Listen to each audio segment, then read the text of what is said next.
Hi, I'm State Representative Kevin Kuros, and welcome to the first episode of Kev's Corner. For those of you who don't know me, I was recently sworn in for my fourth two-year term representing the 8th Worcester District, which is made up of the towns of Bellingham, Blackstone, Millville, and Uxbridge. Thank you so much for the incredible honor of being your voice on Beacon Hill.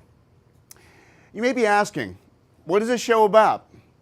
Well, I've always used social media, including Facebook and Twitter, to keep people up to date on the goings-on in the district. What I hope to do with this show is provide another regular means of communication to the communities I represent. I hope you'll stay with us over time as the show evolves and develops, as I intend to regularly mix things up here. For the public policy wonks out there, some episodes will deal strictly with public policy. Other episodes may include guests from both inside and outside the political world. We'll also regularly include an Ask the Rep segment to address questions you may have. And occasionally, you may even learn a little worthless Kevin Kuros trivia. What I won't do with this show is let it get stale. My sincere wish is to provide content that is interesting, inspiring, funny at times, thought-provoking, and informative. Sounds simple, right? So let's get started. First, a little about me. I currently live in Uxbridge with my wife of 25 years, Linda Morel Kuros, and my sons, Alex and Andy. Linda grew up in Bellingham with two brothers and two sisters in a home that her parents still live in, and she was a member of the Bellingham High School class of 1982.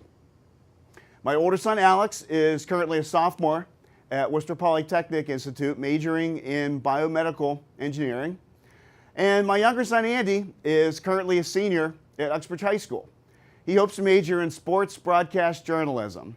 And he's also participating in an internship with Uxbridge Community TV and is involved in the production of this show. Thanks, Andy.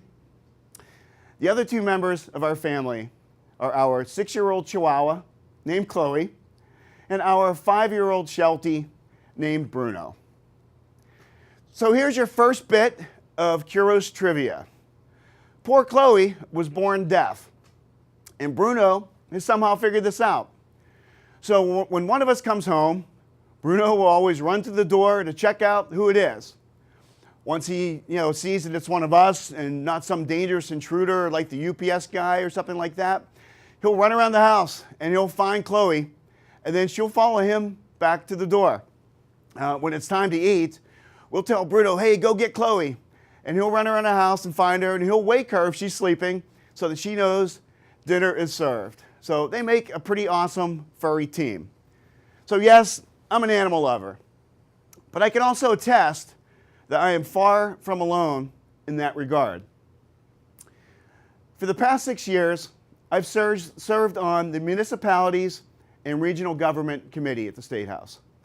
In that committee, we hear local bills such as town charter changes, bills that will streamline local government, municipal finance law changes, and almost every bill related to pets and animals will come through that committee. While a committee hearing on a bill regarding payments in lieu of taxes may have a handful of attendees from the public, the day that the animal bills are grouped together is by far the most heavily attended hearing of the Municipalities Committee. The hearing room is often standing room only, and I sometimes feel that people care more about animals than other people or money or government.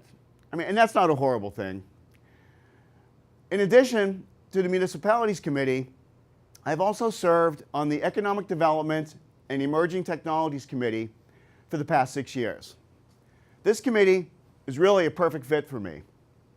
Prior to joining the legislature, I spent nearly 20 years in information technology and management consulting. So the committee topics are right in my wheelhouse.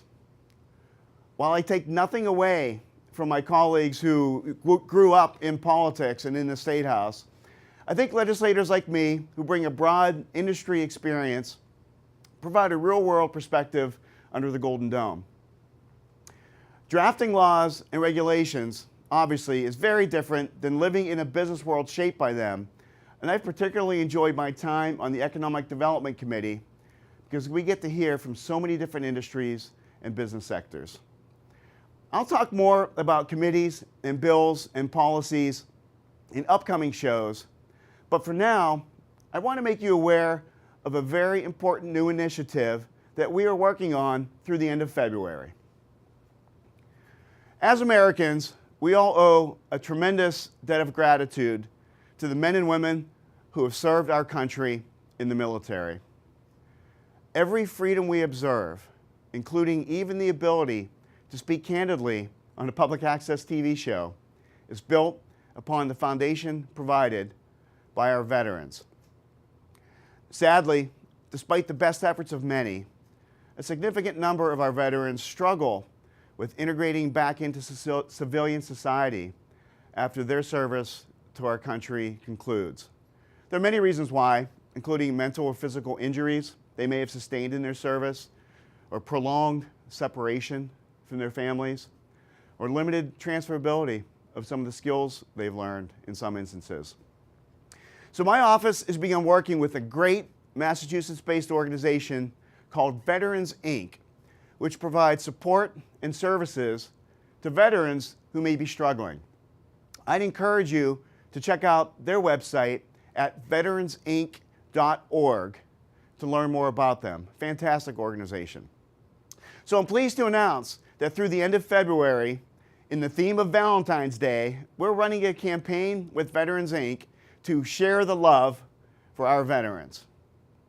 Sometimes the smallest gestures go the longest way. So we'll be collecting personal care and other comfort products for our vets. At each of the public libraries in my district, we will be placing large yellow drop boxes. So I'm asking you to consider donating an item from the list you see here on the screen.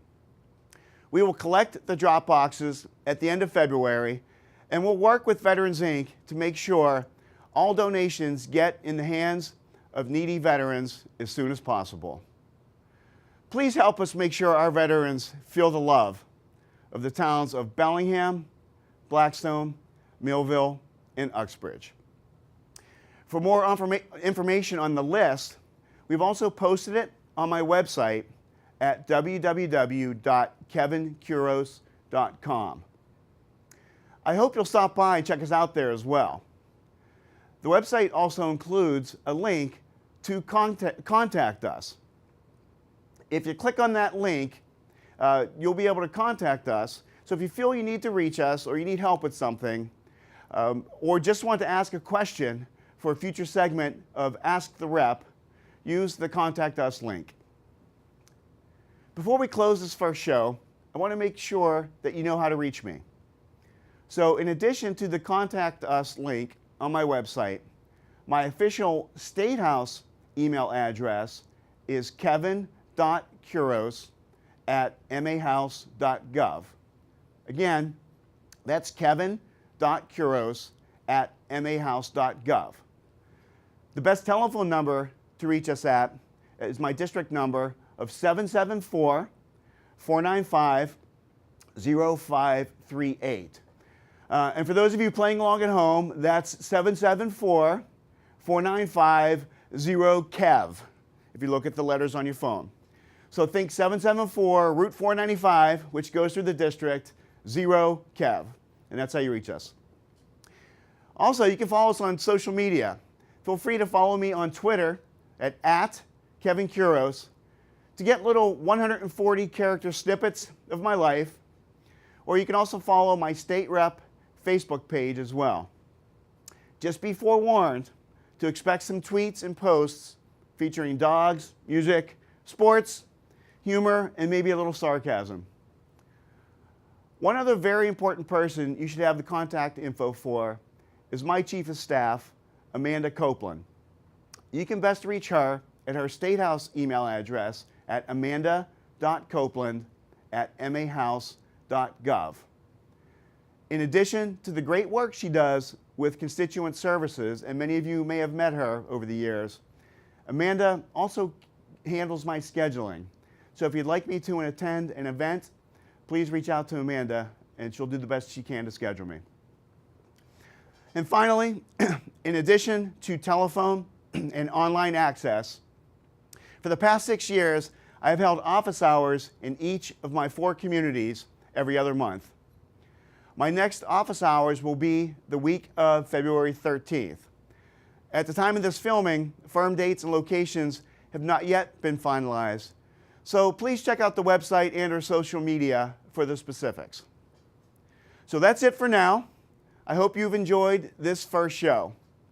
Thanks for watching, and please share the love and support our veterans this month.